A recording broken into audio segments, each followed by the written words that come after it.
Hello friends, तो आइए biology के कुछ इंपॉर्टेंट क्वेश्चन करते हैं। फर्स्ट क्वेश्चन है, पुष्पीय पौधों का जनन अंग क्या है? पुष्पीय पौधों का जनन अंग पुष्प है। क्या है? पुष्प है। पुष्पीय पौधों का जनन अंग पुष्प है। पुंकेसर पुष्प का कौन सा भाग है? पुंकेसर पुष्प का कौन सा भाग है? पुंकेसर पुष्प का नर जनन अंग है। नर जनन अंग है।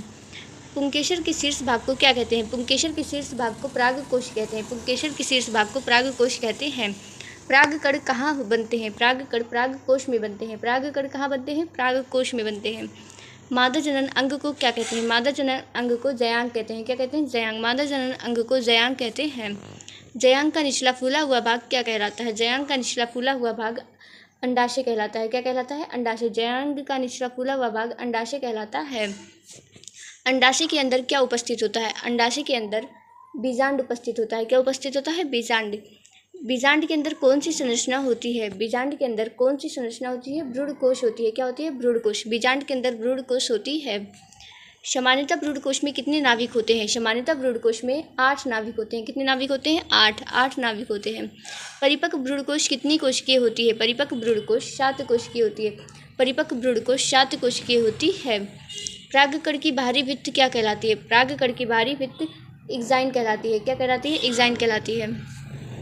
एग्जाइन किस पदार्थ की बनी होती है? एग्जाइन किस पदार्थ की बनी होती है? स्पेरोपोलेनिन की बनी होती है। स्पेरोपोलेनिन की बनी होती है। एग्जाइन स्पेरोपोलेनिन की बनी होती है।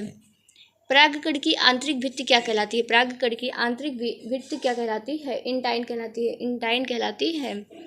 परागकणों के अध्ययन को क्या कहते हैं? परागकणों के अध्ययन को क्या कहते हैं? फाइनोलॉजी कहते हैं। फाइनोलॉजी कहते हैं। सूक्ष्म बीजाणु मृत कोशिका एमएमसी में किस प्रकार का विभाजन होता है? अर्धसूत्री विभाजन होता है। किस प्रकार का विभाजन होता है? अर्धसूत्री। एक एमएमसी से कितने सूक्ष्म बीजाणु बनते हैं? 4। एक एमएमसी से 4 सूक्ष्म बीजाणु बनते हैं। परागकण क्या है? परागकण का वर्तिकाग्र तक पहुंचना है। परागकण का वर्तिकाग्र तक पहुंचना है। एक ही पुष्प के परागकण का उसी पुष्प के वर्तिकाग्र पर गिरना कहलाता है एटोगामी कहलाता है। क्या कहलाता है? एटोगामी कहलाता है।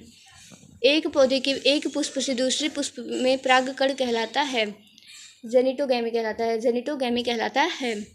भिन्न पौधे के बीच परागण को क्या कहते हैं? भिन्न पौधों के बीच परागण को क्या कहते हैं? एक्सोगैमी कहते हैं। भिन्न पौधों के बीच परागण को एक्सोगैमी कहते हैं। पुष्पों में सबसे सामान्य परागण कारक कौन है? कीट है। क्या है? कीट। पुष्पों में सबसे सामान्य परागण कारक कीट है। वायु द्वारा परागण को क्या कहते हैं? वायु द्वारा परागण को क्या कहते हैं? वायु द्वारा परागण को एमिनोफिली कहते हैं। एमिनोफिली कहते हैं। जल द्वारा परागण को क्या कहते हैं? जल द्वारा परागण को हाइड्रोफिली कहते हैं। जल द्वारा परागण को हाइड्रोफिली कहते हैं। निषेचन से पहले परागकण से क्या निकलती है? निषेचन पहले परागकण से क्या निकलती है? परागनलिका निकलती है। क्या निकलती है? परागनलिका। परागनलिका किस संरचना तक पहुँचती है? परागनलिका किस संरचना तक पहुँचती है? परागनलिका किस संरचना तक पहुँचती है? भ्रूणकोश तक पहुँचती है। भ्रूणकोश तक पहुँचती है। पुष्पीय पौधों में दोहरा निषेचन की खोज किसने की थी? नॉस्चिन ने की थी। पुष्पीय पौधों में दोहरा निषेचन की खोज नॉस्चिन ने की थी। पुष्पीय पौधों में दोहरा निषेचन एक विशेषता है आवृत बीजियों की। किसकी है? आवृत बीजियों की।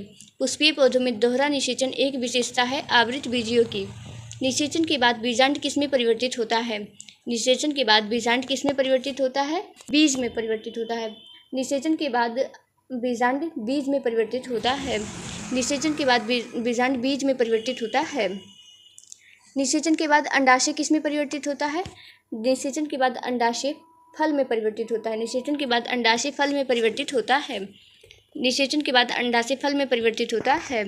बीज का बाहरी आवरण किससे बनता है?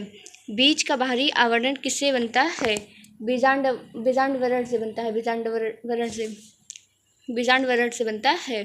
Thanks for watching. ऐसे वीडियो के लिए चैनल को सब्सक्राइब करें। वीडियो कैसा लगा कमेंट में जरूर बताएं। वीडियो को लाइक और शेयर करना मत भूलना। Thank you.